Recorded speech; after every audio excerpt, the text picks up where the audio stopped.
Donc, il est l'heure, donc on va commencer. Donc, bienvenue tout d'abord à cet atelier techno intitulé Comment synchroniser images et son en post-production. Alors, c'est vrai que si on regarde un petit peu la manière de produire des images et des sons dans notre industrie, on constate que dans le cinéma, enregistrer l'image et le son sur des machines séparées pour les synchroniser par la suite, ça s'est toujours fait, ça fait partie de la culture, des habitudes, et il y a du temps qui est quand même alloué à cette tâche. Par contre, pour les sujets type doc, magazine, reportage, ce sont des pratiques qui avaient presque disparu avec l'arrivée de la vidéo, et donc la possibilité d'enregistrer le son directement sur les pistes du caméscope. Alors, ces choses changent finalement, parce que d'un côté, on a l'apparition de nouveaux outils images, appareils photo, les action cam, les caméras type Osmo, dont la qualité de l'électronique des circuits audio n'est pas à la hauteur de celle des images et qui sont souvent dépourvus de monitoring casque, etc. Et puis de l'autre côté, il y a l'arrivée de mixeurs, enregistreurs compacts, efficaces, qui sont un peu situés à tous les prix chez des fabricants comme Zoom ou comme Sound Devices par exemple. Voilà, alors comment enregistrer le son d'un côté et puis l'image de l'autre et puis faire en sorte que les choses se passent de manière fluide en post-production? Est-ce qu'il faut utiliser un timecode? Comment?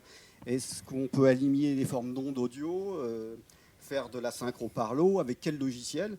Voilà, pour répondre à toutes ces questions et répondre, je l'espère, à vos attentes. Donc, j'ai le plaisir de vous présenter Vincent Magnier. Donc, Vincent est à la fois chef opérateur son depuis des années. Il est également responsable de formation à l'INA. Et j'ajoute aussi qu'il est l'auteur de 2 ouvrages. D'un côté, le guide de la prise de son en tournage, dont c'est la 4e édition chez Duno. Et toujours chez Duno, la pratique d'édition HF pour la prise de son et la sonorisation également, voilà, chez Duno.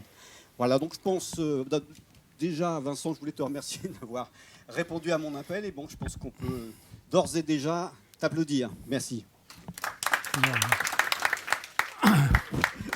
En fait, on a baissé les haut-parleurs parce qu'on trouvait qu'on s'entendait assez comme ça, mais on a vu que ça passait sur l'enregistrement. Non, c'est pas vrai. J'ai vérifié, si vous baissez le master, ça passe par les aux. C'était justement bien fait, votre truc. On a vérifié. Merci. Non, on s'est dit que c'était une petite salle, c'était pas la peine. On n'est pas à Bercy, quoi. Merci en tout cas. Pour ça, c'est gentil d'applaudir, mais bon, voilà. C'est pas non plus. C'est pas Bercy, mais donc voilà, peut-être Vincent, tu voulais pour démarrer, peut-être poser quelques questions, savoir à qui nous avions affaire aujourd'hui, quelles étaient un peu vos attentes. Ouais, alors c'est ça. Alors j'ai préparé des petites questions sur la synchro. Elles vont arriver. Comme je me trompe de sens sur la flèche, ça marche pas. Donc pour commencer, je voulais savoir, parce que quand Benoît m'a appelé pour faire cette conférence, je me suis dit, est-ce qu'il y a vraiment de quoi raconter des choses, puisque en fait, est-ce qu'on a vraiment des problèmes de synchro? Alors je sais pas, est-ce que parmi nous, il y en a qui ont des problèmes de synchro? Bon, la conférence est... vous pouvez tous aller prendre un café, on va discuter tous les deux. Parce qu'aujourd'hui, c'est des choses qui sont assez réglées. Donc n'hésitez pas, j'espère que vous aurez votre réponse en sortant. Sinon, il faudra m'embêter. J'avais envie de savoir combien il y a de personnes qui font de la prise de son ici. Voilà, donc, on va dire les 2 tiers. Et vous avez dit quoi? C'est la question, elle va venir. Après, je voulais savoir combien il y a de personnes de l'image. Donc 1/4, c'est logique, 3/4, 1/4. Pourtant, c'est la synchro, on est quand même tous les deux concernés, image et son. Et puis, j'avais aussi une autre question. Combien de personnes de la post-prod ici? Donc vous êtes aussi un peu concernés, parce qu'en général, c'est vrai que c'est vous qui récupérez les éléments qu'on vous donne. Et donc, c'est vous qui pouvez avoir des mauvaises surprises. Nous, on est sur un autre tournage, en train de faire d'autres bêtises. Et vous, il faut vous trouver une solution à la synchro. Il reste une place ici, là et là-bas. Et là aussi. Non, mais c'est là, c'est que c'est un faucon. C'est parce qu'il se met en vrai, je pense. C'est pas grave. Alors, voilà. Alors c'est vrai qu'aujourd'hui les choses ont un peu changé. Il y a une époque c'était assez calé, il n'y avait pas beaucoup de types de caméras. Aujourd'hui on tourne avec un grand nombre de caméras différentes. Donc on peut tourner avec des caméras pro. Donc là j'ai une Alexa, mais ça peut être des caméras d'épaule en télé. Ça c'est plutôt pour de la fiction. Hein. On peut tourner avec des appareils photo, des DSLR. On peut tourner avec des action cam, enfin des petites caméras type GoPro qui vont filmer nos aventures, mais on les utilise en production. Par exemple, sur les caméras cachées, c'est très utilisé. Et sur les caméras cachées, comme on tourne longtemps et qu'on en met partout, il faut qu'on trouve un système de synchro. Vous verrez qu'il existe. Et puis, il y a aussi des petites caméras type Osmo qui se tiennent à la main, comme ça. Je ne sais pas si vous en avez vu. Tout ça, vous pouvez le voir sur le salon. Et puis, on peut même tourner au smartphone. Je ne sais pas, il y en a parmi vous qui tournent avec des smartphones. Alors moi, je lève la main, moi, ça m'arrive aussi. Je travaille sur une émission où il y a une petite dizaine de caméras. Caméras entre guillemets, ce sont que des téléphones. Et c'est une émission qui avant existait. Moi, je mixais dans un car MP. Maintenant, on est en mobile et ils ont leur petit téléphone. C'est rigolo. Ça marche bien. Ça pose des problèmes à l'image plus qu'au son d'ailleurs. Pour l'étalonnage. Alors, j'ai essayé de poser plein de questions en fait. À votre avis, parce que je pense qu'en fait vous avez tous les réponses sur la synchro. Je pense que tous en discutant, on va trouver toutes les bonnes réponses. Quel est le système le plus ancien de synchronisation? Le clap. Alors voilà, le clap, il est là. Voilà. C'est-à-dire? Ouais, mais on peut l'utiliser en vidéo autant qu'en film. Ah oui. On va pouvoir l'utiliser partout. Ouais. Alors, le clap, voilà. Donc là, vous voyez que sur la photo, j'ai un clap à l'américaine, et puis là, j'ai un clap à l'européenne, sauf qu'en général, il retombe. Moi, le mien, il est monté, il ne retombe pas. Voilà. Bon, Il manque un petit peu d'huile. Il manque un petit peu d'huile, non, c'est qu'en fait, il est monté. Voilà.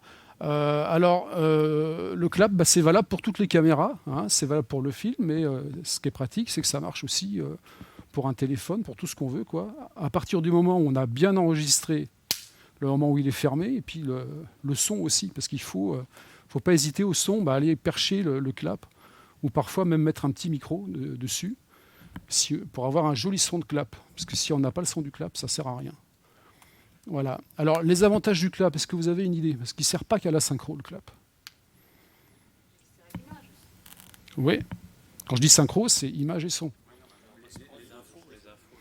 Voilà, ce sont les infos qui sont là. En fait, c'est un super outil d'archivage, puisqu'ici, on voit que c'est la scène 4, le plan 2, la prise 6, intérieur jour, bon, c'est en italien. Et ça permet d'archiver très facilement les rushs. Et puis au son, toutes ces infos, elles vont être données. Donc c'est un super outil d'identification image. On peut dire aussi effet nuit, tout ce qu'on peut. Voilà. On aime bien pour l'ego du chef opérateur image, on aime bien mettre son nom aussi. Bon.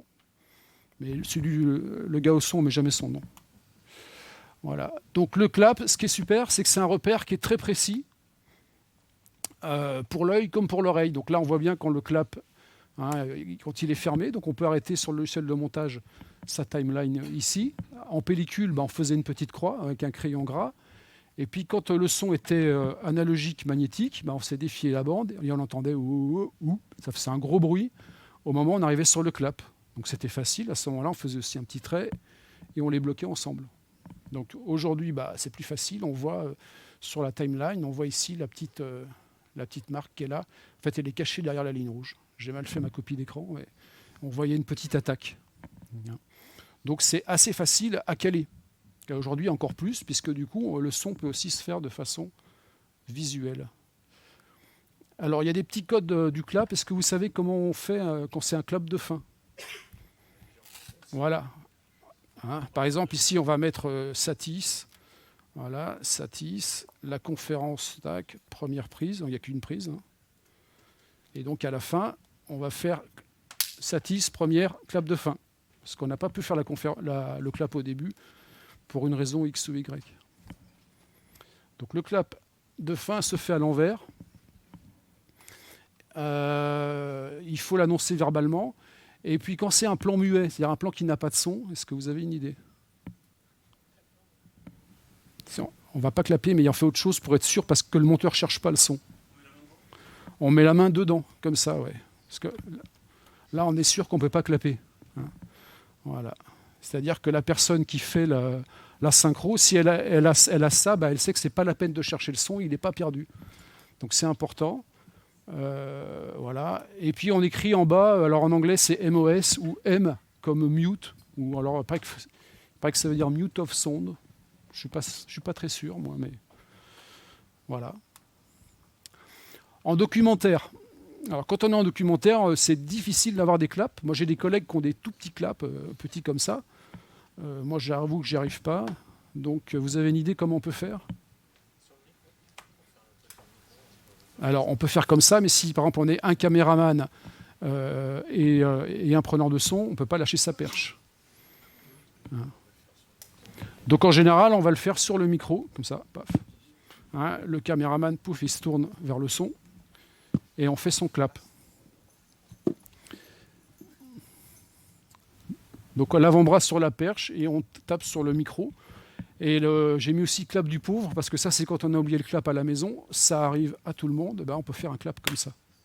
Par contre, ce qui est vachement sympa pour la personne qui va trier nos rushs, c'est de dire conférence Satis, deuxième prise. Et c'est bien qu'il ait ce deux, parce que du coup, il va voir sur le plan que c'est la conférence de Satis, il vous voit, donc il sait que c'est ça. Sauf si il filme toutes les conférences de Satis, donc là, il faudra trouver une autre solution. Hein, et puis, il sait que c'est la deuxième prise. Et c'est annoncé au son, donc la personne qui fait la synchro, elle va se retrouver facilement dans les rushs. Parce qu'en fait, la problématique, c'est surtout d'arriver à se retrouver dans la quantité phénoménale de rushs qu'on peut avoir sur un tournage. Donc voilà, là il dit 4. Voilà, c'est pas toujours facile à faire. On a peur des fois de casser un peu l'ambiance en documentaire, mais franchement, c'est très très bien à faire pour celui qui va faire la synchro. Sinon, il va galérer. Voilà. Autre chose aussi, l'opérateur son, ça fait partie de son boulot de vérifier que ce qui est écrit sur le clap, c'est bien le nom du fichier son. Vous voyez, là je l'ai écrit 2.6, prise 4e. Hein, donc si c'est 2.6, prise 4e, il faut vérifier que c'est bien écrit ici. Donc là, ce n'est pas le cas. Et puis que le nom du fichier son porte ce nom. Il faut toujours penser à la post-production. Voilà. Alors, le plus récent des systèmes, maintenant qu'on a vu le plus ancien, est-ce que vous avez une idée? Synchro automatique, mais par quel système? Tentacle, c'est une marque, ils ne font pas la synchro. Ouais, mais il y a un système plus récent que le timecode. Le timecode, ça existe depuis longtemps. Ouais, c'est ça, Pluralize. Hein, donc c'est ça, c'est les formes d'ondes. C'est les formes d'ondes. Donc là, c'est le même exemple que tout à l'heure. Hein, on voit ici que les formes d'ondes, hein, on voit ici, il y a un pic, là, et on voit que ce pic, il se recoupe ici. On voit que ça ressemble à ça. Ça ressemble à ça. Donc on peut très facilement, on décale, on zoome pour bien décaler, et on arrive à retrouver notre synchro. Et alors, ça peut se faire avec un logiciel dédié, donc ça on va le voir, mais ça peut se faire à la main si les rushs sont bien organisés. Hein, si les rushs sont bien organisés dans des dossiers très rapidement, comme ça on voit, ici on sait, oui, c'est la prise 4/1 deuxième, et en bas, en vert, elle a un petit arrobase, c'est pour dire que c'est la prise qui avait été choisie au tournage. On appelle ça la cerclée. Tout va tomber dans l'ordre, donc on peut très facilement le faire à la main. Mais c'est vrai, il y a des logiciels qui existent. Hein, et le plus connu, vous l'avez dit, c'est Pluralize. Hein, je crois que c'est lui qui a lancé ça. Pluralize. Alors Pluralize, il a une fonction intéressante, c'est qu'il peut récupérer le glissement d'horloge. Est-ce que ça vous dit quelque chose, un glissement d'horloge? Alors les quartz, oui, les timecodes, non. On va en parler tout à l'heure, quand on arrivera sur le timecode. En fait, dans nos machines, il y a des horloges qui règlent l'échantillonnage des informations numériques. Soit les échantillons son, la fréquence d'échantillonnage, soit le moment où chaque image commence. Et ça, c'est les horloges. Et vous savez tous que nos horloges, là, je ne suis pas sûr qu'on soit tous à l'heure. Hein, parce qu'on n'a peut-être pas tous acheté notre montre en Suisse. Hein. Il y en a qui l'ont acheté chez Tati ou chez Decathlon, et on sait qu'elles vont se décaler, quoi. Bah, les caméras, c'est un peu pareil. Hein, on n'a pas tous acheté une Alexa sur laquelle on peut vraiment faire confiance. Alors, Pluralize, ça se présente comme ça. C'est un logiciel. Dedans, on va glisser tous nos rushs. Donc là, je ne sais pas si vous le voyez, mais il y a... Ça, c'est 3 caméras. Et puis ça, c'est 2 enregistreurs son.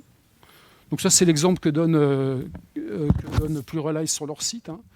Ce qui est drôle, c'est qu'ils ont fait le son à 44 Hz. Et comme le fichier son s'appelle STE-machin, STE, c'est des zooms. Donc là, au niveau des quartz, ils vont avoir des soucis. Donc après, il suffit d'appuyer sur le petit bouton ici, synchroniser, et hop, on voit toutes nos formes d'ondes qui se décalent pour se mettre ensemble.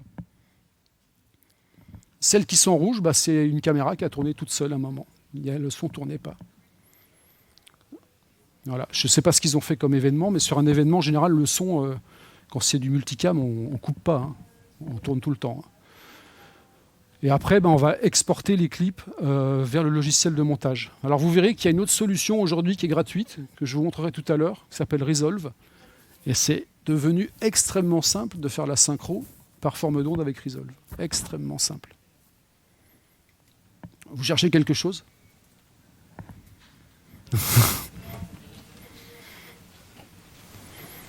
Voilà. Alors il y a quand même quelques limites au son synchronisé par les formes d'ondes. C'est lesquelles ? Bien sûr, pour que ça marche, il faut que le son soit aussi enregistré sur la caméra.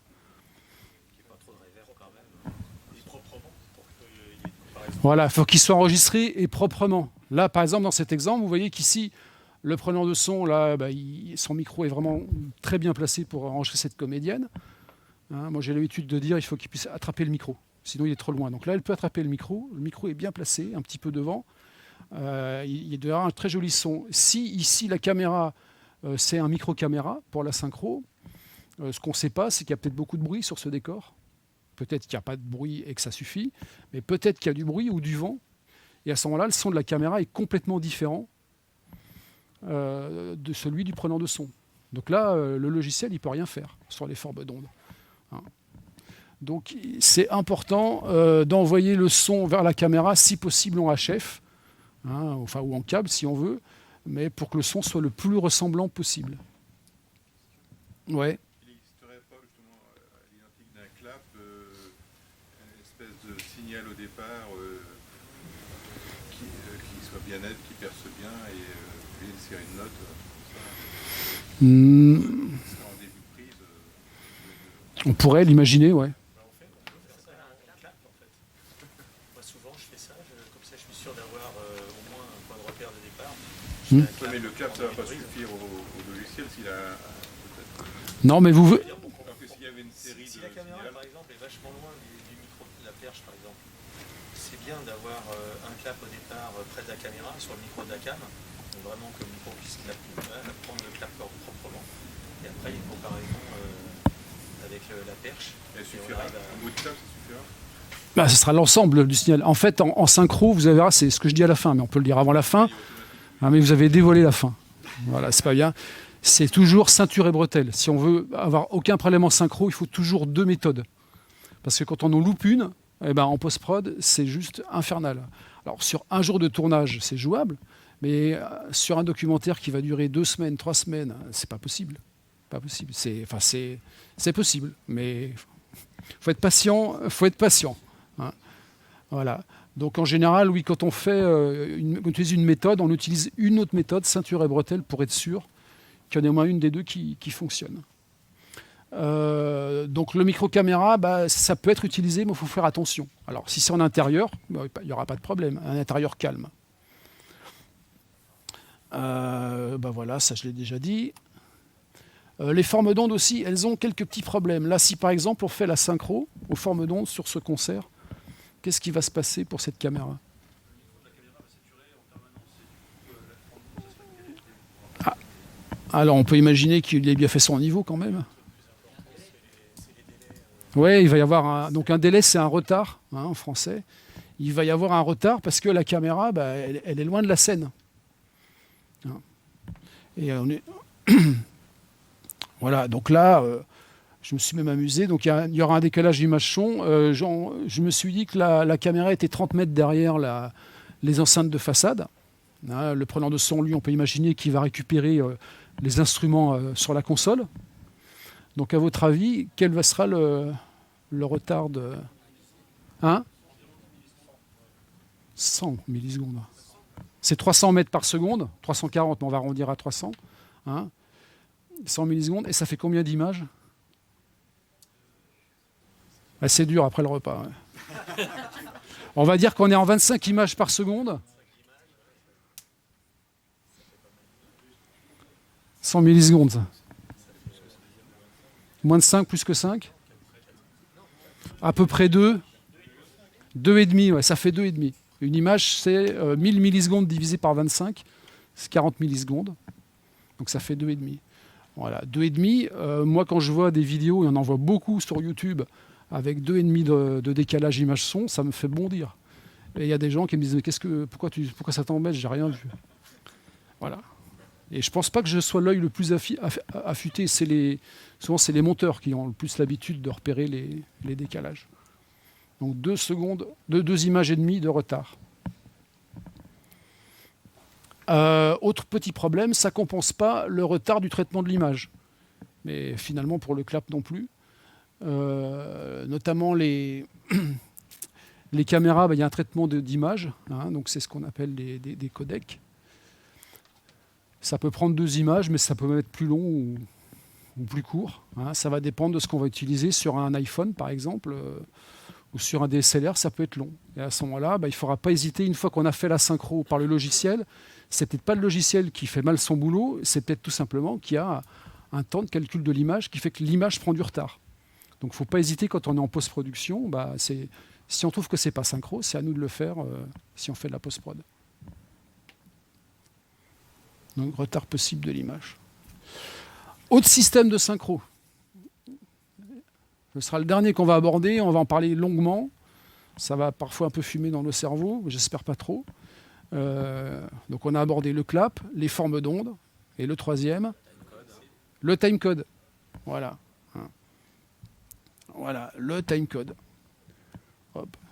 Alors, est-ce que tout le monde connaît un peu les bases du timecode ou pas? Ou il y en a pour qu'elle ne sait plus? Bon, on va revenir rapidement sur les bases. Donc là, je m'étais dit qu'il serait 15h16 quand j'ai fait la diapo. Je suis en retard de 5 minutes. Voilà. 15h16, 23 secondes, 16 images.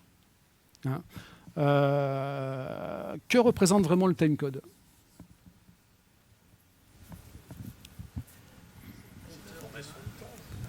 C'est une information temporelle, Ouais. effectivement déclinée en heures, en minutes, en secondes. Ouais, je préfère la réponse de monsieur.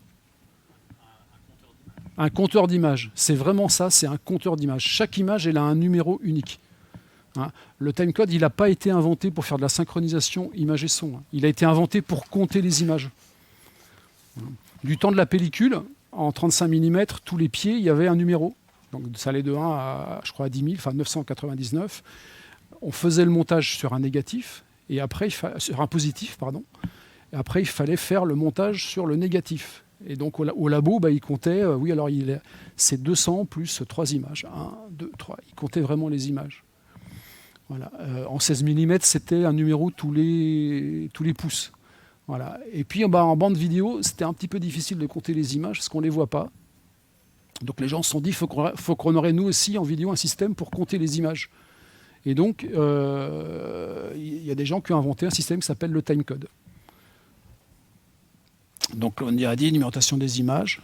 Ah oui, ce que j'ai oublié de vous dire, c'est que si on ajoute la date à ce système-là, c'est un système d'archivage fabuleux parce que chaque image elle a un identifiant unique. La date. l'heure, la minute, la seconde et le nombre d'images. Donc c'est assez puissant quand même au niveau archivage. Et c'est pour ça qu'on va l'utiliser principalement. Voilà, donc on peut faire beaucoup de choses avec le timecode, donc je vais essayer de vous en parler. On va y passer un petit peu de temps, donc au moins une demi-heure, je suis désolé. Mais en fait, vous verrez que dans la pratique, sur le tournage, une fois qu'on a compris les bases, dans notre monde européen, c'est assez simple. On a de la chance, on n'est pas aux États-Unis. Où on en parlera aussi, c'est un peu plus compliqué. Alors, l'historique du timecode, bah voilà, donc on en a déjà parlé. Je crois que c'est en 67. Il y a plusieurs entreprises qui ont proposé des timecodes différents. Et puis en 70, la société la SMPTE, c'est comme le BU, hein, donc c'est les diffuseurs, les professionnels qui se regroupent, eh bien, ils ont voté pour le type de timecode qu'on connaît aujourd'hui, qui est un signal, je vous l'ai mis en bas, c'est une espèce de signal carré. Et ça a été donc normalisé pour avoir une référence commune. Alors, le timecode, à quoi il sert? J'ai mis timecode et workflow. Quand on va tourner un film en vidéo, ou en film aussi d'ailleurs, pour le montage, on va souvent réduire la qualité. Pourquoi? Parce qu'on va avoir des fichiers qui vont être trop lourds. Donc on ne va pas monter sous le format d'origine.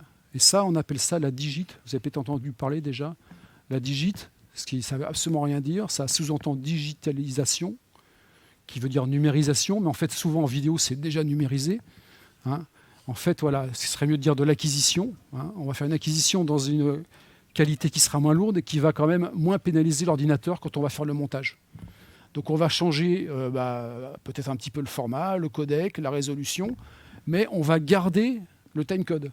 On va faire ça en gardant le timecode, ce qui va permettre de faire le montage de façon plus souple. Et puis en fin de montage, on va faire ce qu'on appelle vous savez peut-être l'idée, la confo, donc de conformation. Donc on va conformer le montage qui a été fait avec les rushs en pleine qualité. Ça, c'est une machine qui le fera. Donc voilà, c'est indispensable pour la post-production. Et puis au son aussi, alors ça c'est plutôt une pratique de fiction. Hein, en général, quand on est en télévision, si on a beaucoup de pistes, on prend les pistes dès le début au montage. Mais en mixage, l'habitude, c'est au tournage de faire un mixage de tournage. Alors on l'appelle le mix-down, mais en fait c'est un mixage qu'on fait au tournage. On peut le faire sur une ou deux pistes, ça dépend des cas. Et on va livrer uniquement ce montage, ce mixage à la post-production. Donc ils vont faire le montage avec un premier jet du mixage. Et puis quand on va être en montage son, le monteur son, sur une production où il y a un peu d'argent, il aura envie de reprendre tous les éléments séparés pour bien nettoyer les sons. Et puis bien les remixer plus tranquillement. Parce qu'au tournage, on n'a pas le bouton stop, marche arrière. Alors qu'en post-production, on peut faire stop, marche arrière et affiner un petit peu les choses. Si un comédien il a tapé sur son micro, on peut enlever juste... salut Sylvain. On peut juste enlever ce moment-là. Tu connais tout. Alors sur Pro Tools, pour faire ça, quand on a une piste son, là, elle s'appelle perche, ici la piste, mais ça pourrait être une piste de mixage, hein, eh bien on va pouvoir retrouver toutes les pistes d'une façon très simple. Donc dans la copie d'écran, j'ai un peu loupé, j'aurais dû mettre ici le nom de piste, mais on clique droit et on choisit Field Recorder Guide Track. Donc pour dire ce sera la piste guide de l'enregistreur de terrain. Après, on va cliquer droit sur la piste. On a ce menu-là qui apparaît et on va lui demander ici de nous expand channels to new track en se basant sur le timecode. On pourrait aussi, là, comme les sons sont dans le chutier, il nous dit voilà, j'ai ces 4 pistes-là. J'ai une qui s'appelle Perche, une qui s'appelle HF Deal, c'est un petit film avec un dealer. HF Deal 2, donc le dealer numéro 2. Voilà. HF Lana, et Lana, c'est la comédienne. Voilà. Donc ça permet de choisir quelle piste on veut. Et donc là, j'ai fait Expand to New Track, et hop, j'ai toutes les pistes qui apparaissent. Donc ça, c'est un outil très puissant. Pour que ça marche, la condition, c'est qu'on n'ait pas perdu le timecode. Voilà. Et ça, c'est un problème qu'on a avec pas mal de plateformes de montage. Tant qu'on reste dans le montage dans la vide, le son dans Pro Tools, ça marche impeccable. Quand on passe par d'autres plateformes, il faut faire des essais parce qu'elles évoluent en permanence. Mais jusqu'à maintenant, on n'arrive pas à retrouver les sons comme ça. Donc il faut passer par des edit lists, c'est une autre façon de faire. Donc ça, c'est un autre aspect très très fort du timecode. Voilà. Alors timecode, attention, je ne sais plus ce que je voulais dire. Ah oui, voilà. Alors faites très attention, certains éditeurs audio, quand vous écoutez vos sons dedans ou si vous voulez refaire des petites modifs avant de les livrer, ben, ils écrasent le timecode. Donc il faut faire très attention à ça. Moi, je conseille, quand on est au tournage, de ne pas retoucher ses sons, même si on sait... moi, ça m'est arrivé hier, par exemple. Voilà, hier, j'étais en tournage. Je croyais que j'écoutais ma piste 1 et ma piste 2, et j'écoutais que ma piste 1, dans un lieu très réverbérant. Et je me suis dit, tiens, j'entends pas l'ambiance. J'aimerais mettre plus. Voilà. Et donc, dans mon mix, j'en ai mis un paquet, quoi. Voilà. Donc, j'ai pas retouché. Là, les pistes isolées, je leur ai dit, attention, là, allez bien sur les pistes isolées. Voilà, je fais une petite connerie, quoi. Donc moi, je conseille de ne pas retoucher les sons.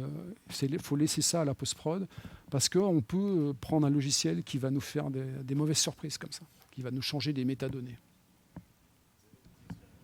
Vous avez des expériences des mauvais logiciels, des logiciels qu'il faut éviter? En fait, je pourrais plutôt dire ceux qui ne le font pas.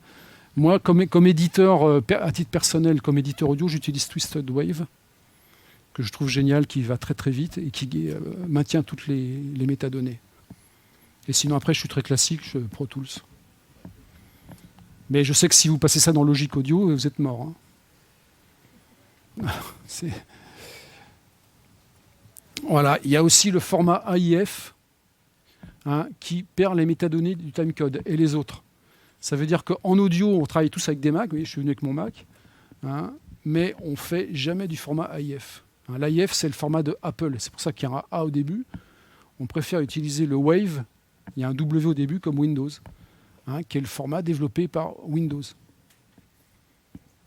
Et même, on a travaillé avec du Broadcast Wave, c'est-à-dire un Wave dans lequel il y a justement ces informations de timecode, les noms des pistes. On peut aussi mettre des remarques. Par exemple, on peut mettre, il y a un chien qui a aboyé, il a tapé sur son micro, des choses comme ça. On peut rajouter ces infos-là. Souvent, les fichiers broadcast wave files, c'est simplement marqué wave. Au départ, on voulait les marquer B-Wave, mais pour qu'ils soient lisibles par tous les softs, l'extension, c'est un wave. Ça va, j'ai pas trop vite? Non. Ouais, parce que je pose moins de questions tout d'un coup. Alors, je vous ai dit tout à l'heure, attention à la synchro des machines. Le timecode ne synchronise pas les machines. Pas plus que le clap, pas plus que les formes d'onde. En fait, le timecode, il va nous donner un début, comme les autres. Parce qu'en fait, la synchro des machines, en tout cas, il ne synchronise pas l'horloge des machines. C'est peut-être ce que j'aurais dû marquer pour être plus clair dans ma présentation. C'est pour ça que j'ai mis plein de petits réveils. Donc je vous l'ai déjà dit tout à l'heure, ça dépend d'où on les a achetés.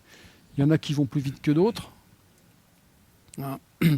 Donc pour synchroniser les horloges numériques, on utilise c'est les fameuses prises word clock. Est-ce que ça parle à tout le monde?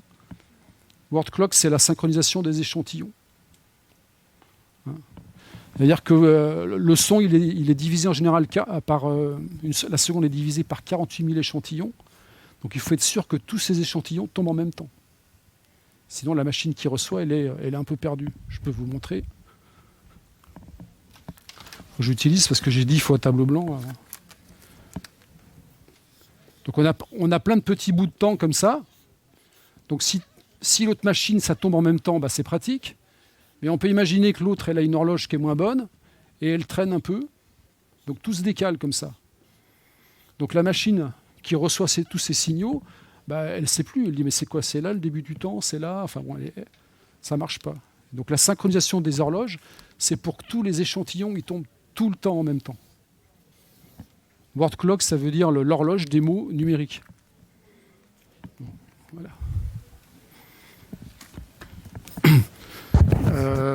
Donc vous verrez sur les enregistreurs son, si vous voulez synchroniser 2 enregistreurs son sur un enregistrement long, par exemple du théâtre ou de la musique, il faut vraiment qu'ils soient reliés en word clock. Et les caméras, il faut les relier en Genlock ou en sync. Je sais pas, il y en a qui ont déjà enregistré des concerts et puis qu'après qui ont trouvé que tout glissait un petit peu. Hein, ouais, c'est arrivé ça. Et ben, la réponse, c'est que c'est parce qu'il n'y avait pas de word clock et il n'y a pas de genlock. Donc quand on fait ça de façon un peu cheap pour des copains, on a récupéré des petites caméras et tout, et un zoom. Quoique certains zooms maintenant ont du word clock, bah, il y a un moment, il faut tricher et retrouver la synchro. Et en pro, si on veut que ça marche du premier coup, bah, il faut synchroniser les horloges numériques pour que tous les échantillons tombent tout le temps ensemble. Sinon, au bout d'une heure, bah, c'est un petit peu la cata, quoi. Voilà. Donc c'est important pour les plans longs. Pour les plans courts, c'est pas très grave, mais plus le temps est long, plus c'est important.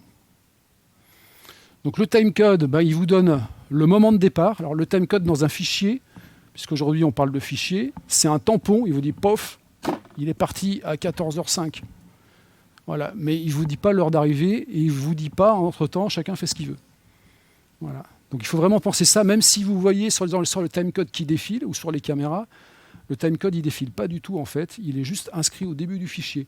Et après, c'est le logiciel qui dit, bah oui, ça c'est à tel timecode. Donc si l'horloge a glissé, bah, il ne le sait pas. Voilà, TC de départ. Alors, les modes du timecode. Est-ce que vous connaissez, il y avait 2 modes du temps de la bande en timecode. Alors, il y avait le LTC et puis le VITC. Donc le VITC, n'ayez pas peur, c'est un timecode qui était inscrit dans l'image. Et donc quand la tête de lecture tournait à l'arrêt, elle pouvait lire le timecode à l'arrêt. Mais par contre en vitesse rapide, non, elle décrochait.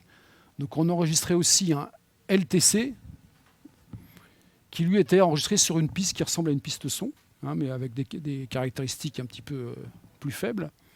Hein. Et lui par contre c'était lisible en vitesse rapide mais pas à l'arrêt. Donc c'était intéressant sur les magnétoscopes d'avoir ces 2 types de timecode. Voilà.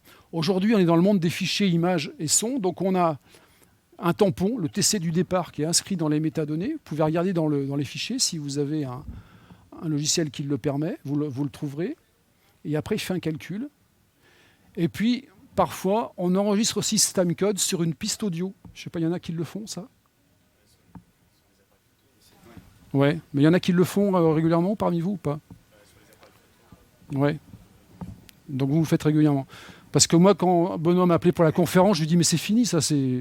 Moi personnellement, c'est extrêmement rare qu'on me le demande. Alors du coup, j'ai fait un sondage. Voilà. Et donc effectivement, il y a encore des gens qui utilisent le LTC. Voilà, j'ai failli le virer de la présentation. Et non, ça existe encore. Et donc souvent on dit LTC. Ça veut dire un timecode sur une piste audio. On va y arriver à ça. Alors les modes du timecode. R-Run, ça veut dire quoi? Et ça veut dire quoi, Record Run?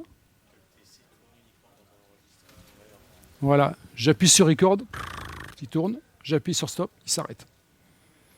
Donc c'était très pratique à l'époque de la bande. Il ne tourne que quand on enregistre. Le Free Run, il tourne en permanence, il ne s'arrête jamais. Hein. Très souvent, le free run, c'est un mode qu'on appelle 24 hour run, hein, donc qui tourne avec notre montre, hein, ou l'heure du jour. Moi, c'est le mode que j'utilise le plus souvent, quoique actuellement, je suis resté à l'heure d'été. Donc hier, à 23h, je me suis dit, putain, pourquoi il veut me faire un nouveau dossier du jour? C'est le même jour. J'avais oublié, j'étais à l'heure de... Voilà, donc il faut faire attention, parce que si on tourne et qu'on commence une nuit, à l'image, on va archiver les rushs par jour. Donc au son, il faudra bien les laisser dans le dossier du même jour, même si on finit à 2h du matin. Il faut faire attention à ces petits pièges de workflow, sinon la personne en post-prod, elle ne va pas comprendre pourquoi il manque des rushs. Et on a un mode qui est intéressant, c'est l'auto-rec-run. Donc là, on va brancher sur l'enregistreur son le timecode, par exemple, qui arrive de la caméra, qui sera réglé en record run. Dès qu'on va lancer la caméra, le timecode va bouger, l'enregistreur son le voit, et il démarre. Dès qu'il fait stop, il fait stop. Donc là, pour faire la synchro, il n'y a qu'à caler les débuts de plan. Hein, et ça marche tout seul. Moi, on me l'a demandé, une fois, j'ai des Anglais qui m'ont demandé ça. Ouais. C'est assez rare. Je ne sais pas s'il y en a qui utilisent ce mode. Non. Alors là, on arrive sur un truc. Alors, si j'étais en formation à l'INA, là, je ferais une pause café, clope. Voilà, parce que là, on arrive dans un truc qui est un petit peu... qui va carburer dans les cerveaux, mais moi, pour essayer de ne pas dire de conneries, il va falloir que je réfléchisse un petit peu. Il y a 2 mondes pour la cadence de l'image. Est-ce que vous avez une idée ou pas? Il y a Non. Ouais. Ils sont pas venus nombreux de la post-prod, mais ils répondent à toutes les questions, hein, quand même. Il y a le monde PAL et il y a le monde NTSC. Alors SECAM, c'est comme le PAL. Donc la zone PAL, c'est cool. Europe, Afrique, une partie de l'Asie, mais pas le Japon, dommage. Hein. Et puis la zone NTSC, les USA, qui ont fait des conneries comme d'habitude, le Canada, le Mexique et le Brésil. Ils s'arrachent un peu les cheveux, les collègues, hein, dans cette zone-là. C'est un peu moins facile pour eux, quoique ça le devient un peu plus. Donc nous, c'est simple, on est en 24 images secondes, c'est le cinéma, ou 25 images secondes. IPS, c'est images par seconde. Voilà. Aujourd'hui, on peut même tourner un film en 25. Hein, les projecteurs numériques, ils peuvent très bien tourner à 25. Il n'y a pas de problème. Voilà. Donc chez nous, c'est cool. Aux États-Unis, ils ont des cadences bizarres. 29. Pardon ? C'est compliqué chez eux. Ouais, c'est compliqué chez eux. Il y a une petite subtilité technologique. Ils vont être en 29,97 images par seconde ou 23,98. Alors bien sûr, la dernière image, ils ne la coupent pas un petit peu. Hein. Elle est là. Donc en fait, c'est qu'il y a un problème de temps chez eux. Il y a un problème de temps. Mais ils n'ont pas des images coupées. Alors je vais vous expliquer pourquoi. En noir et blanc, tout allait bien. C'était du 30 images par seconde. Quand la couleur est arrivée, dans le monde pâle, les ingénieurs se sont un petit peu mieux débrouillés. Ils ont gardé les 25 images par seconde. Et puis chez eux, l'image, elle faisait un petit papillonnement, comme ça, elle scintillait. Donc pour éviter ça, ils ont dû changer un peu la cadence de 1 pour 1000. Et si vous faites 30 moins 1 pour 1000 de 30, vous allez arriver à 29,97. Alors le pire, c'est que c'est un nombre qui ne se termine pas. Voilà. Donc ça veut dire qu'il faut toujours bricoler un petit peu avec eux. Et pour les films en 24, 23,97, c'est pareil. Alors je dis que s'il ne se termine pas, il y a un moment, QuickTime, il avait arrondi le 23,97 à 23,98. Voilà. Alors après, moi, je n'ai pas l'expérience de la post-prod sur ces films-là et je n'ai pas l'expérience des US, mais apparemment, ça a été difficile. Alors, pour comprendre ça, ce qu'il faut, c'est pas confondre le timecode et la cadence de l'image. Je vous l'ai dit, on ne va pas couper un bout d'image. Il faut juste se dire qu'en 29,97, la seconde, elle prend un peu plus de temps que chez nous. Alors, je vais vous poser une petite question. On va essayer de voir sur 1 heure, on va y aller pas à pas, on va essayer de voir sur 1 heure quel décalage de temps ça va faire. Donc combien d'images il va nous manquer par seconde ? Par seconde, en 29,97 images par seconde. 0,03. 30 moins 29,97, 0,03. Sur 1 heure, ça va faire combien ? Il faut multiplier par 3600. Ouais. Voilà. Et donc, ça fait 108 images. 108 images. Donc, je vous rappelle qu'on est censé être en 30. Donc, on fait 3 secondes, ça fait 90 images, plus 18. Ça fait 3 secondes, 18 images. Donc, vous livrez votre film de 1 heure et le timecode, il s'arrête à 1 heure 3,18. Il y a quand même un petit problème.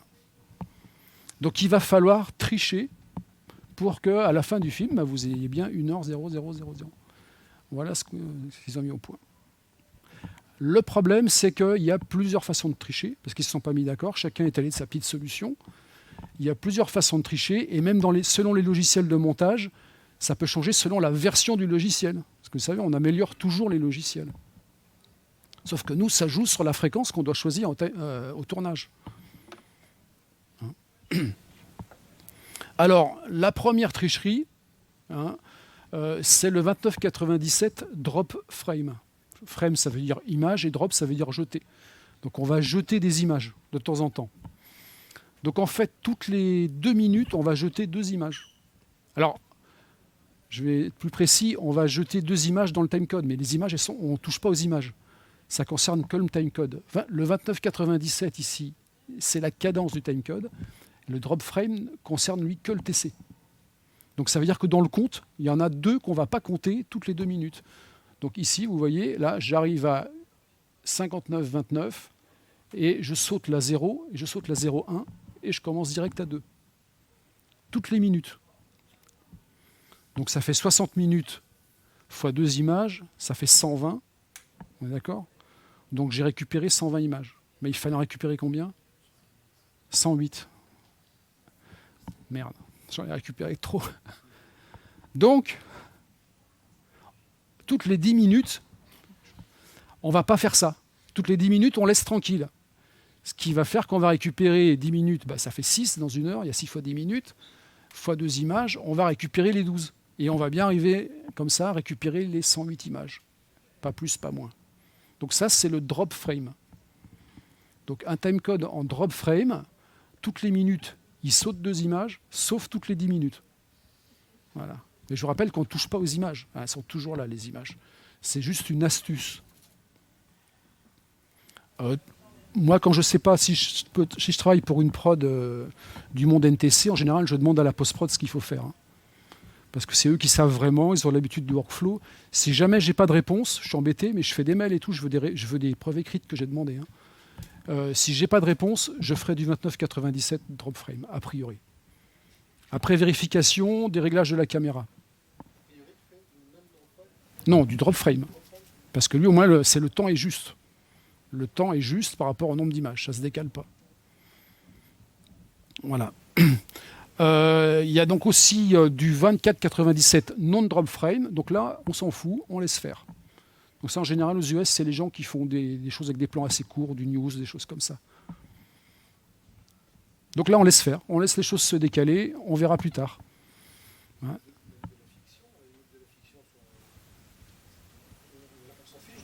Alors, aux US, si on fait de la fiction au cinéma en 24, il n'y a pas de problème. C'est si on fait de la fiction pour la télévision que le problème se pose. Il y a une autre façon de récupérer. Donc moi, je ne l'ai jamais rencontré. Mais il y a un truc qui s'appelle le pull down dans Avid ou dans Premiere. Et vous verrez que dans les enregistreurs, par exemple Sound Device, vous pouvez choisir une fréquence d'échantillonnage de 48 048. À ce moment-là, il faut mettre un TC de 30 ou de 24. Et quand on l'importe, il va faire un pull down, ça veut dire qu'il va faire une compression.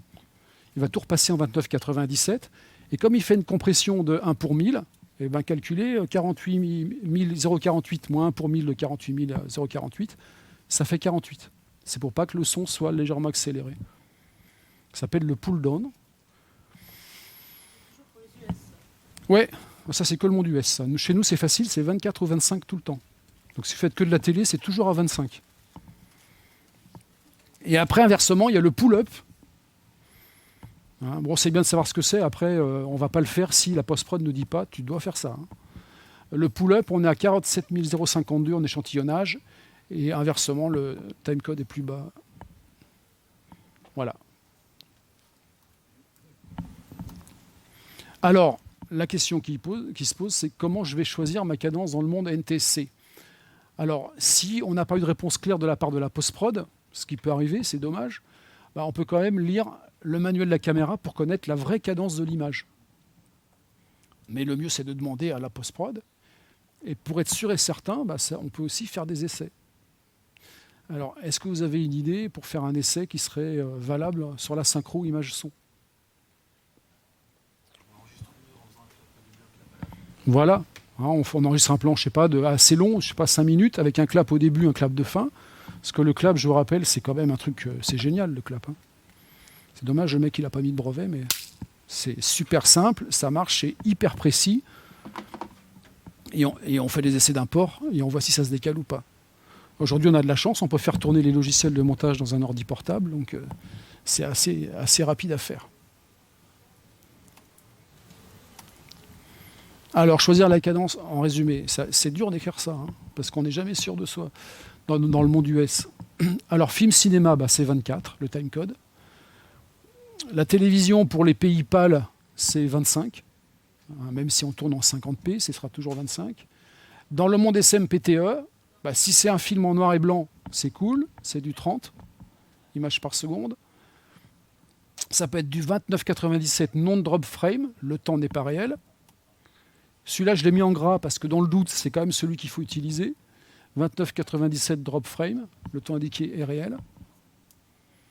Et puis, l'idéal, c'est quand même de faire des essais et de vérifier, parce que ça peut être embêtant.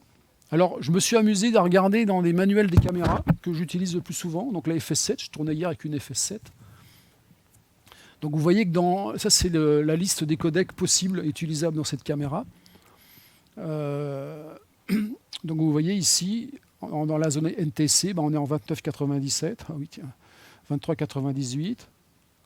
Hein, donc si par exemple mon opérateur choisit ce timecode-là, j'ai quand même ici un indice qu'il va falloir que je me mette en 29,97. Hein, et a priori en drop frame pour que le temps soit juste. Dans la zone PAL, vous voyez, c'est facile, c'est du 25. Hein, quand ils mettent 50p, c'est parce qu'il y a 2 images enregistrées à chaque fois, ça reste du 25. Donc, après, j'ai regardé le GH5, qui est donc un appareil photo avec lequel les gens tournent beaucoup. Donc là, ils nous ont mis ici NTSC et puis PAL. Et puis on a ici la cadence de l'image. Donc vous voyez, dans la zone PAL, c'est toujours du 50. Interleaved, ça veut dire qu'il y a les lignes paires, puis après les lignes impaires qui sont enregistrées. Hein, donc on sera toujours en 25 chez nous. Et puis dans le monde NTSC, ce sera sans doute du 29,97.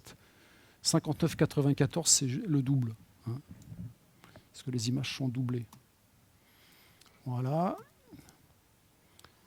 Alors après, ça devient un peu plus compliqué. J'ai regardé sur la GoPro, puisque je vous ai dit au tout début qu'on tournait avec des GoPro. Je crois que c'est toi qui l'as mis dans ton préambule, donc il fallait que je réponde à la question. GoPro, il nage un peu. Hein. Il n'y a rien de précis. Donc ils vous disent, quand je tourne en 4K, c'est du 60 ou 50. C'est du 30 ou du 25, etc. Mais il y a une petite astérix qui disent 60 NTSC, 50 Hz PAL. Référez-vous au format vidéo. Donc c'est un peu n'importe quoi. Il ne faut pas se fier à eux. Et on a de la chance parce qu'il y a un fabricant de boîtiers timecode qui s'appelle ThinkBack, qui fait un petit boîtier spécial pour la GoPro, qui va se clipser sur la GoPro. Et eux, ils ont mené l'enquête. Et dans leur manuel, on trouve la réponse. Ils ont mené l'enquête pour nous. Donc quand on est dans la GoPro, quand on dit qu'on tourne à 60, en fait, c'est du 29,97. Hein. Voilà. Quand on tourne en 30 aussi. Et quand on met en 25 ou en 50, c'est bien du 25. Donc ça peut vous arriver parce que quand on va avoir une GoPro, il faut aller regarder comment elle est réglée. Et en général, c'est le mec du son qui s'occupe de ça. Je suis désolé pour ceux qui ont fait l'effort de gens d'image pour venir. Et en général, c'est un peu comme l'intercom, ça nous concerne autant les gens du son que de l'image. Mais comme c'est un peu compliqué, c'est le mec du son qui gère. Parce qu'il est censé être un peu plus matheux, quoi. Hein, voilà. Alors, si on s'est planté de timecode, pas de panique, 1 seconde va toujours rester 1 seconde. Une seconde paresseuse restera toujours une seconde paresseuse. Mais on va pouvoir trouver des solutions. Et les fabricants le savent, les enregistreurs démarrent toujours à 0 image, leur timecode. Voilà.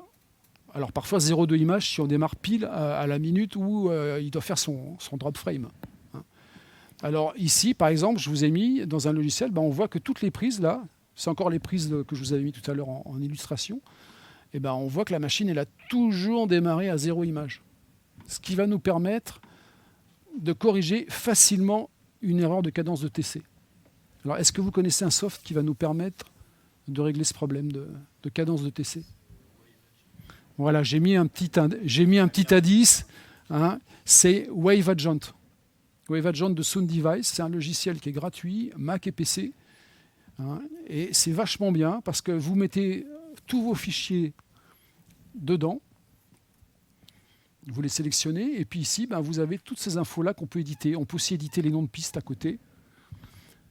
Donc là, on a tourné en 25, c'est normal, hein, on est dans le monde européen. Et si je clique ici, j'ai toutes ces cadences de timecode qui me sont proposées. Donc du coup, je peux changer dans le tampon du début que la cadence du timecode, c'est pas 25, c'est, mettons 29,97. Je peux le changer dedans, et sur tous les fichiers d'un coup. Donc ça, c'est précieux à savoir. Il ne faut pas paniquer. J'ai commencé mon tournage à 24, j'étais en 50.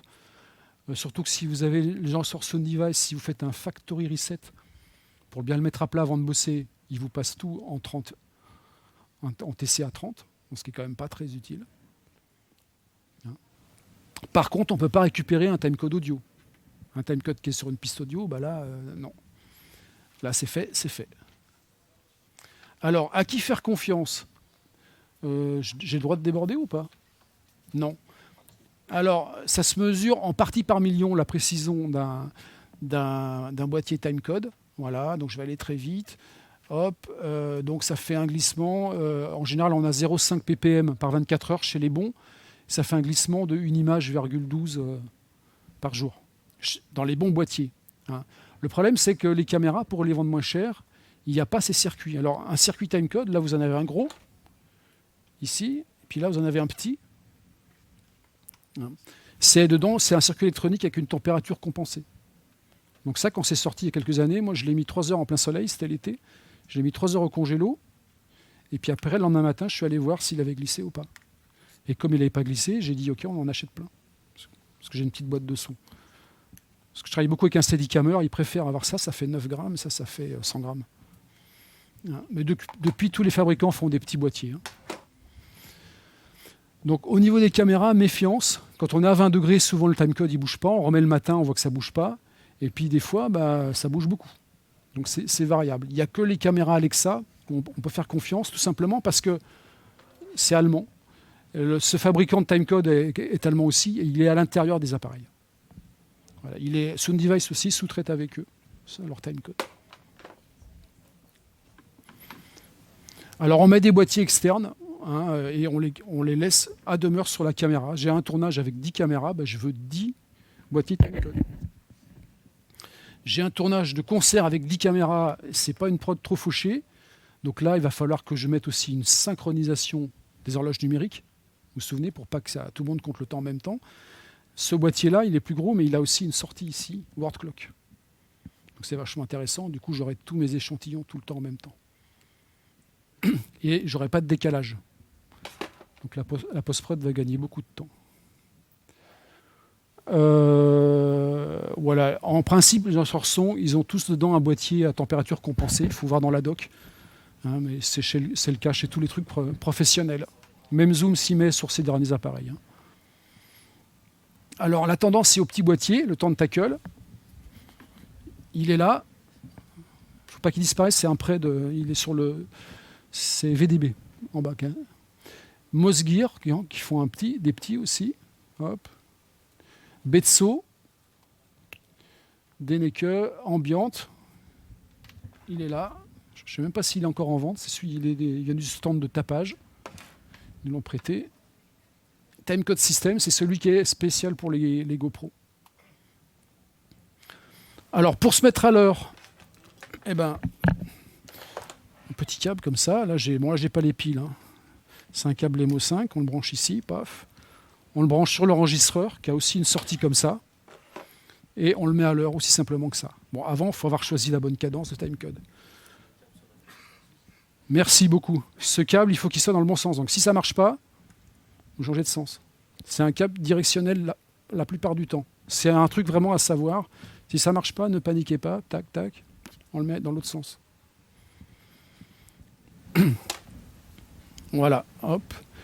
Alors, les sorties des boîtiers, il y en a qui sortent en Lemo 5. Donc cette petite prise-là. D'autres en BNC, d'autres en mini jack. Et puis au niveau entrée dans les caméras, tout le monde faisait du Lemo 5 en pro, mais Red, ils ont décidé de passer en Lemo 4. C'est-à-dire qu'il faut avoir un câble dédié, sinon ça ne marchera pas. Sinon, beaucoup sont restés en Lemo 5 ou en BNC. Ouais, et puis à souder, moi j'arrive plus. J'arrive plus, j'ai une petite boîte, je dis tu peux pas me faire mon câble. Je crois que c'est un des pires à souder avec les Lemo 3. Et puis en bas, bien sûr, on peut sortir ça sur une prise XLR ou mini jack et l'envoyer en tant que timecode audio. Alors on choisit toujours un patron en synchro, donc on est content au son, c'est nous le patron. En général, on n'a pas beaucoup de pouvoir sur le tournage, mais celui-là on l'a, on est le patron du temps, pas des heures sup. Les boîtiers sont réglés à la bonne cadence, bien sûr. On les met alors sur le mètre. En général, il suffit de les brancher. Et puis après, on les met sur les caméras, sur la prise TC-In. Et la caméra en free run. Alors, certaines caméras, elles ont un bouton TC-In ou TC-Out. Hein, ouais, exactement, les F7. Et puis sur ça, bon, ça c'est une vieille caméra, mais c'est toujours vrai. Donc ici, je l'ai mis en free run. Et puis parfois, il faut jouer un peu avec ces boutons-là, parce que des fois, on affiche ici un compteur et non pas le timecode, et on croit que ça ne marche pas, mais en fait, ça a été pris. Donc il faut triturer un peu ce bouton et ici être en preset pour voir l'affichage. Donc en fait, le timecode en pratique dans le monde européen, c'est vachement simple, parce qu'en général, les boîtiers sont déjà à 25, les caméras sont à 25, l'enregistreur il est déjà à 25, il faut juste leur mettre une horloge. Il y a des boîtes qui proposent un timecode par satellite. Avantage, c'est entretenu par le gouvernement. Il suffit de sortir la caméra dehors et on la met à l'heure. Et c'est pas encore très utilisé, je me demande pourquoi, parce que je trouve ça vachement bien. Là, on mettrait la caméra par la fenêtre, comme ça, non mais 10 secondes, enfin, le temps qu'elle prenne le signal GPS, puis de temps en temps, elle la ressort un peu pour qu'elle se remette à l'heure. Voilà. Bien sûr, on peut envoyer le timecode en HF parce que c'est un signal audio. Mais vu le prix d'un boîtier, je ne vois pas trop l'intérêt. Ces boîtiers-là, il y a une petite appli, on peut tout gérer par téléphone, en Bluetooth. On peut tous les mettre à l'heure. Et puis ici, on peut tous les surveiller. Est-ce que tu as une expérience vraiment concrète sur les tentacoles uniquement avec iPhone ou aussi avec les systèmes, les smartphones Android? Moi, je suis Android. Sauf que moi, je suis un peu vieux jeu, je suis resté au truc filaire, parce que ça marche bien, donc j'ai pas racheté ceux-là. Mais j'ai des collègues qui les ont, ils sont très contents. Ouais. Parce que j'ai vu, encore une fois, c'est des bruits de couloir Internet. Les gens disent que ça marche moins bien sur un système Android. Moi, j'ai utilisé ceux-là, les systèmes filaires avec Android, parce que j'ai pas de problème.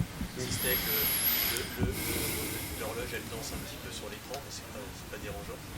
Moi, j'ai pas de souci. Mais celui-là, non, mais quand j'utilise, c'est avec un collègue qui est sur Android aussi. Avec le Bluetooth? Ouais. Ouais, ça marche très bien. Hein, bon, c'est pas les seuls à faire ça. Chez Ambient, ils font ça. Et puis ils ont même des trucs qui peuvent s'interfacer ici avec le script en fiction. Et la script, elle peut même nous changer éventuellement le numéro de prise, tout ça. Mettre des métadonnées en plus. Personnellement, tu préfères les tentacles ou les Ambients? Les tentacles, j'aime bien parce que c'est très léger. Ne serait-ce que dans ma valise, c'est moins lourd.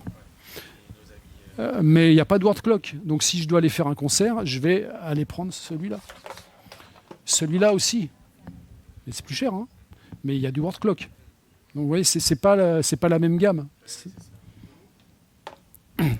Donc c'est difficile de dire lesquels je préfère. Les deux sont bien. Voilà. Le multipiste virtuel, il y a des HF qui enregistrent sur des petites cartes, hein, Zaxcom et Audio Limited, avec un timecode. Donc si on en a tous un, avec le même timecode, on a une espèce de multipiste virtuel. Donc je sais pas, on est 50. On a un 50 pistes. Et après, dans Pro Tools, on pourra remettre automatiquement nos pistes ensemble.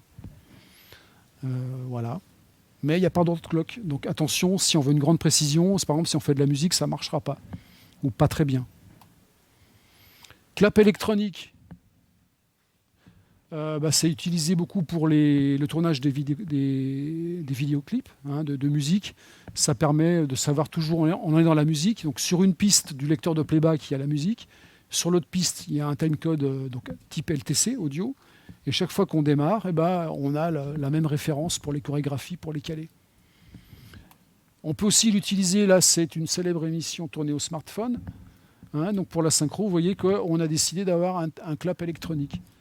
Et je peux vous dire que le responsable de la synchro, quand il vient, s'il n'y a pas le clap, il dit « Ah, il n'y a pas le clap, il n'y a pas le clap ». Et on fait un clap de début et un clap de fin. Et il utilise quand même les formes d'ondes, je crois, mais ça lui permet de vérifier. Donc synchro sans larmes, je vous l'ai déjà dit, toujours deux méthodes en même temps, ceinture et bretelles. Vraiment, ça c'est important, ne faites pas qu'une seule méthode de synchro. Parce que s'il y en a une qui foire, ça peut être compliqué et ça n'arrive qu'à ceux qui font jamais de synchro que ça foire jamais. Ça arrive toujours à un moment, il y a eu une fausse manip, un bouton qui a été touché et il y a quelques plans qui ne sont pas... Moi, je vérifie toujours le son que j'envoie vers les caméras et toujours le timecode.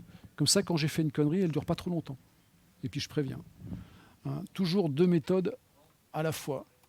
Ça, je vous en ai parlé, c'est dédié pour les GoPro. Tu me dis quand tu as fait ta photo, ça je... Voilà. Rapidement pour finir, comment gérer ça en post-prod? Alors aujourd'hui, on a de la chance parce qu'on a Resolve qui fait une version de logiciel de montage qui est gratuite et qui marche quand même plutôt bien. Quand on a un TC type LTC, bah, il suffit de mettre tous nos clips ici dans le même dossier. Donc en général, on fait un dossier journalier.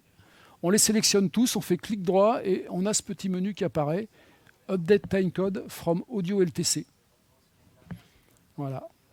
Et le TC du clip est mis à jour tout seul. Donc après, on peut exporter vers notre logiciel préféré de montage. Voilà. Dans Adobe Premiere, donc si c'est du LTC, ben, l'idéal, moi je vous conseille de mettre le TC dans le fichier dans Resolve. Hein. Pareil, on fait un chutier, on met tout dedans. Il faut trier par Media Start. Donc Media Start, c'est ici. C'est marqué début du média. Vous voyez qu'ici, la caméra elle a démarré à 12h11:33. Le son à 12h11:26. On fait clic droit ici et il va nous faire la synchro au timecode. Voilà. Et quand on va tout jeter dans la timeline, quand on va jeter notre clip, eh ben on aura en bleu, c'est les pistes de la caméra. C'est une caméra avec 4 pistes. Voilà. Et dessous, on a le son qui a été rajouté.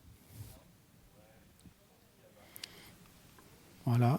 Quand on fait la même chose dans Resolve, donc c'est la même chose, on fait un chutier, on met tout dedans, on sélectionne tout. L'avantage, c'est qu'il fait ça sur tous les fichiers à la fois. On n'est pas obligé de les sélectionner. On fait auto-sync audio. Donc clic droit sur le fichier, qui est le chutier. Et on va lui demander de nous faire la synchro, soit basée sur le timecode, soit sur la waveform. J'ai presque fini, rassure-toi. Si on choisit un Happen Tracks, il nous garde les pistes de la caméra et il nous rajoute les pistes du son. Et quand on va les mettre dans la timeline, là, ça va être génial. Il paraît que c'est grâce à lui. Parce qu'on en avait parlé longtemps, il leur a dit, mais il y a un problème, c'est que dans les fichiers son, on ne voit plus les noms de pistes. Vous vous souvenez, là, le dealer 1, dealer 2, tout ça. Et le Toki. Et bien là, j'ai rien fait, je vous promets, ça s'est fait tout seul. Hein. Du coup, c'est vachement pratique parce que je sais quelles sont mes pistes. Moi, si je suis en mixage, j'ai gagné du temps. Hein. Je suis content. Hein. Voilà. Et puis, vous avez aussi donc Tentacle, là, cette boîte qui fait un petit logiciel hein, pour faire sa synchro. Et puis après, on exporte en XML vers nos logiciels de montage. J'ai le temps de poser des questions ou pas? Il a dit oui. J'ai 10 questions à poser.